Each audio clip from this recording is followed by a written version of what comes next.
Akhirnya, sinyal pun tersambung kembali. Untuk mencegah sinyal tiba-tiba terputus lagi, gadis itu menjelaskan situasinya dan minta bantuan segera.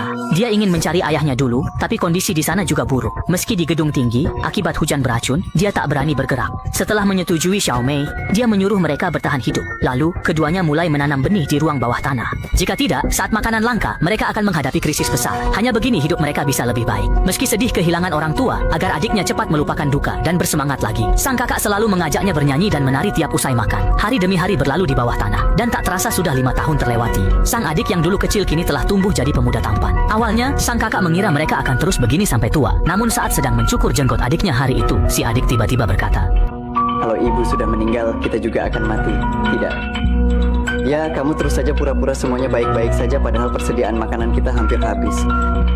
Menghadapi pertanyaan adiknya, Xiaomei tidak membantah karena tahu kekhawatiran itu benar adanya. Agar tak mati kelaparan, setelah melalui pergulatan batin yang menyakitkan, malam itu sang kakak berani mengenakan pakaian pelindung lalu membuka pintu kabin dan melangkah keluar.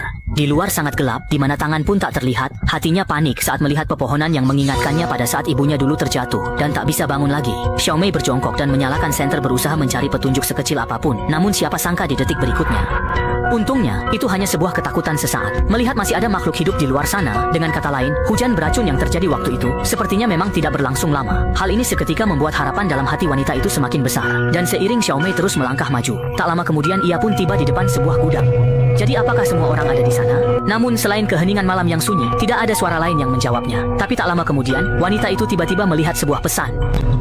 Melihat tulisan di depannya, hati Xiaomei langsung bergejolak. Apakah ini berarti ada sesama manusia di sekitar sini yang belum terinfeksi virus? Demi mencari kemungkinan itu, wanita itu pun memberanikan diri dan segera bergegas menuju arah yang ditunjukkan oleh panah. Setelah sampai di tujuan, wanita itu baru menyadari dengan terkejut bahwa tempat itu ternyata hanyalah sebuah rumah sakit tua yang sudah terbengkalai. Melihat pemandangan yang berantakan di mana-mana, jelas sekali tempat ini sudah lama ditinggalkan. Yang membuatnya semakin sesak napas adalah di mana-mana tergeletak mayat manusia. Pemandangannya mengerikan.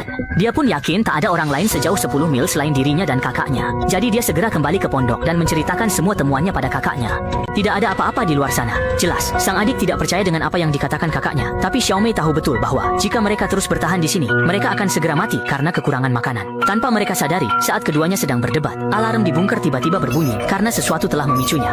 Menyadari bahwa konsentrasi oksigen di sini menurun dengan cepat, sang adik tidak berani ragu dan segera menyeret kakaknya menuju pintu keluar. Tanpa banyak bicara, ia langsung menekan tombol pembuka. Seiring pintu perlahan terbuka, oksigen pun segera kembali masuk. Namun saat si anak laki-laki mengira mereka akhirnya selamat dari bahaya, detik berikutnya beberapa sosok aneh tiba-tiba muncul di hadapan mereka. Belum sempat kakak beradik itu bereaksi, sekelompok manusia yang mengenakan masker gas langsung mendekat ke arah mereka. Sebuah krisis besar pun langsung menerpa kedua orang itu tanpa peringatan.